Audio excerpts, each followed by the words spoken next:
స్వరంతో గళాన్ని పెనవేసుకుని ఆ తర్వాత తెలుగు సినిమా పాటతో యుగళమై సంగీత ప్రియులను పరవశింపజేసిన మధుర గాయకుడు ఘంటసాల వెంకటేశ్వరరావు. సంగీతమే జీవితంగా భావించిన మహానుభావుడు ఆయన. ఆయనని అభిమానించే వారి సంఖ్య కోట్లలో ఉంటుంది. ఆయన్ను ఓ దైవంగా భావించే భక్తుల సంఖ్య వేలల్లో ఉంటుందేమో.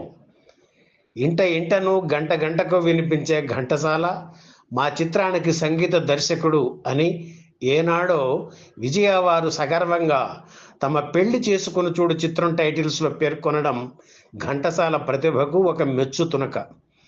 తెలుగు సినిమా సంగీతంతో అంతగా మమేకమైన ఘంటసాల మరణించి ఏళ్లు గడుస్తున్నా ఆయన పాట మాత్రం నిత్యం వినిపిస్తూనే ఉంది. గాయకుడిగా, సంగీత దర్శకుడిగా అందరి ప్రశంసలు అందుకున్న ఘంటసాల నిర్మాణ రంగంలోకి అడుగుపెట్టి చేతులు కాల్చుకున్నారు.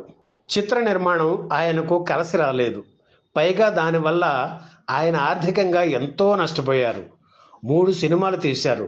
ఒక్కటి కూడా హిట్ కాకపోవడంతో కష్టాల పాలయ్యారు. చిత్ర నిర్మాణం అంటే ఘంటసాలకు ఎంతో ఇష్టం. తెలుగులోనే కాదు, హిందీలో కూడా సినిమాలు తీయాలని ఆయన కలలు కనేవారు. తన అభిమాన నటీనటులు భరత్ భూషణ్, మీనా కుమారి కాంబినేషన్లో సినిమా తీయాలని అనుకునేవారు. తమిళనాడుకు చెందిన గుడ్ విల్ పిక్చర్స్ సంస్థ ఒక దశలో ఘంటసాలను నిర్మాతగా ప్రోత్సహించింది. కానీ ఆయనకు కాలం కలిసి రాలేదు. నష్టపోయిన నిర్మాతగా ఆయన చిత్ర నిర్మాణ రంగం నుంచి వెనుతిరగాల్సి వచ్చింది.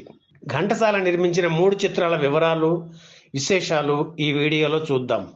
ఆయన నిర్మించిన తొలి చిత్రం పరోపకారం. 1953లో వచ్చిన ఈ చిత్రంలో ఆనాటి హిట్ పెయిర్ రామశర్మ, సావిత్రి జంటగా నటించారు. ముక్కామల, రేలంగి, సిఎస్ఆర్, జి వరలక్ష్మి ఇతర ముఖ్య తారాగణం. కమల్ ఘోష్ దర్శకత్వం వహించిన ఈ చిత్రంలో ఘంటసాల, కమల్ ఘోష్, పాపారావు కూడా పార్ట్నర్స్. అయితే ఆర్థిక కారణాల వల్ల చిత్రం మధ్యలోనే ఆగిపోయే పరిస్థితి ఏర్పడడంతో మిగిలిన 2 భాగస్తులు తప్పుకోవడంతో భారం ఘంటసాల మీద పడింది. తెలుగుతో పాటు తమిళంలో కూడా నిర్మించిన ఈ చిత్రం ఫ్లాప్ కావడంతో ఆ రోజుల్లోనే 6 లక్షల రూపాయల నష్టం వచ్చింది ఘంటసాలకు. ఈ సినిమాకు మొదట అనుకున్న పేరు స్వీట్ హోమ్, తర్వాత పరోగా మార్చారు. కానీ ఈ చిత్ర నిర్మాణం ఘంటసాలకు చేదు అనుభవం మిగిల్చింది. పరులకు ఉపకారం చేయడానికే పరోపకారం చిత్రం తీశాను అని ఆవేదనతో చెప్పేవారు ఘంటసాల. అప్పులు తీర్చడానికి కేవలం 300 రూపాయలకు డబ్బింగ్ చిత్రాల్లో పాటలు పాడి వచ్చిన డబ్బుని అప్పుల వాళ్ళకి ఇచ్చేవారు. అలాగే నాటకాల్లో కూడా నటిస్తూ ఆ డబ్బుతో అప్పులు తీర్చేవారు ఘంటసాల. పరోపకారం చిత్రం విడుదలైన తర్వాత ప్రేక్షకుల స్పందన తెలుసుకోవడం కోసం తన మిత్రుడు డివిఎస్ రాజుతో కలిసి విజయనగరంతో ప్రారంభించి కాకినాడ, రాజమండ్రిల మీదుగా విజయవాడ చేరారు. ఓ హోటల్లో బస చేశారు. ఎదురుగా లక్ష్మీ టాకీసు. అందులో దేవదాసు చిత్రం విజయవంతంగా ఆడుతుంది. పక్కనే ఉన్న థియేటర్లో పరోపకారం చిత్రం ఆడుతుంది. అక్కడ జనం లేరు. అది చూసి, చూడండి రాజుగారు, దేవదాసు చిత్రంలోనే నా పాటలకు జనస్పందన బాగుంది, కానీ నేను తీసిన పరోపకారం చిత్రం చూసే నాదుడే లేడు అని వాపోయారు ఘంటసాల. అప్పులన్నీ తీర్చేసి ఆర్థికంగా కొంచెం పుంజుకుంటున్న తర్వాత మళ్ళీ సినిమా తీయాలనే ఆలోచన ఘంటసాలలో మొదలైంది.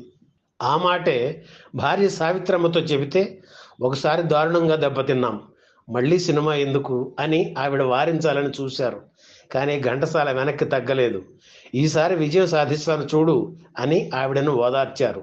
ఎదుగుతున్న హీరో ఎన్టీఆర్ను కథానాయకుడిగా ఎన్నుకున్నారు. రాజసులోచన కథానాయిక. 2 పెళ్ళాలు చిత్రంలో ఎన్టీఆర్ కృష్ణుడి గెటప్లో కనిపించారు. ఆ గెటప్లో ఆయన కనిపించిన 2వ చిత్రం సొంత ఊరు. అయితే ఆయన గెటప్ విమర్శలకు గురైంది. ఈ చిత్ర నిర్మాణ సమయంలో జరిగిన ఓ సంఘటన వాహిని స్టూడియోలో జరుగుతోంది.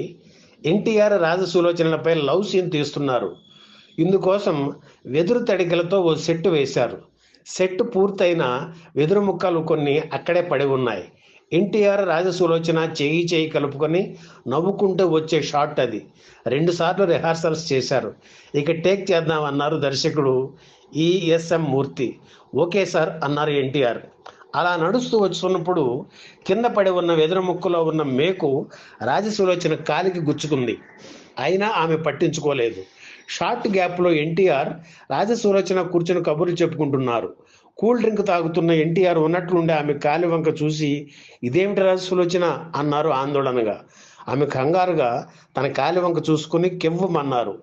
మేకు గుచ్చుకోవడం వల్ల ఆమె కాలి బొటన వేలు నుంచి రక్తం కారుతుంది. ఎన్టీఆర్ వెంటనే తన చేతుల్లో ఉన్న కూల్ డ్రింక్ బాటిల్లోని డ్రింకును ఆమె పాదం మీద పోశారు. దాంతో రక్తస్రావం కొంత తగ్గింది. ఆ తర్వాత డాక్టర్ వచ్చి కట్టుకట్టి వారం రోజులు రెస్ట్ తీసుకోమన్నారు. కానీ ఆ మర్నాడు రాజ్యం పిక్చర్స్ వారి హరిశ్చంద్ర షూటింగ్లో రాజసులోచన పాల్గొనాలి. అందులో మాతంగ కన్యలుగా రాజసులోచన, కుచల కుమారి నటిస్తున్నారు. విడుదల తేదీ దగ్గర పడటంతో షూటింగ్కు డుమ్మా కొట్టే పరిస్థితి లేదు. అందుకే అలా కాలి కట్టుతోనే ఆ నృత్యంలో రాజసులోచన పాల్గొన్నారు. మీరు నిశ్చితంగా హరిశ్చంద్ర సినిమాలో మాతంగ కన్యల నృత్య సన్నివేశంలో ఆమె కాలికి కట్టు కనిపిస్తుంది. 1956 మే 25న విడుదలైన సొంత ఊరు చిత్రం కూడా ఆడలేదు. అప్పుల సంగతి షారా మామూలే. అందుకే 3వ చిత్రం తీయడానికి 4 ఏళ్లు గ్యాప్ తీసుకున్నారు ఘంటసాల. ఆయన తీసిన 3వ చిత్రం పేరు భక్త రఘునాథ్. ఈ చిత్ర నిర్మాణ సమయానికి ఘంటసాల గాయకుడిగా అగ్రస్థానంలో ఉన్నారు. నాటి అగ్ర హీరోలు ఎన్టీఆర్, ఏఎన్ఆర్లకు పాడుతున్నారు. ఆయన అడిగితే వాళ్ళిద్దరూ డేట్స్ ఇవ్వడానికి వెనుకాడని పరిస్థితి. అయినా పెద్ద హీరోలతో సినిమాలు తీస్తే వారి అభిప్రాయాలకు అనుగుణంగా నడవాల్సి ఉంటుందని ఘంటసాల వారి జోలికి వెళ్లకుండా కాంతారావుని ఎన్నుకున్నారు. తన చిత్ర పరిశ్రమలో ప్రవేశించడానికి కారకుడైన సముద్రాల రాఘవాచారిని దర్శకుడిగా తీసుకున్నారు. ఇందులో జమున కథానాయిక. ఒరియా భక్తుడైన రఘునాథ్ కథను ఇతివృత్తంగా ఎన్నుకున్నారు.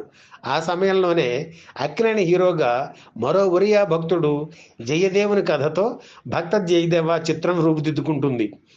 ఆ సినిమా సంగీత ఛాయలు తన సినిమా మీద పడకుండా సంగీత దర్శకుడిగా జాగ్రత్త వహించారు ఘంటసాల.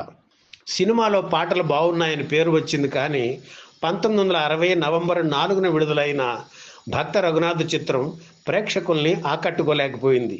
ఈ సినిమా కూడా హిట్ కాకపోవడంతో ఘంటసాల ఇక చిత్ర నిర్మాణం జోలికి పోకుండా సంగీతానికే పరిమితం అయ్యారు. ఈ వీడియో మీకు నచ్చితే లైక్ చేయండి, షేర్ చేయండి, వెంటనే సబ్స్క్రైబ్ కూడా చేయండి.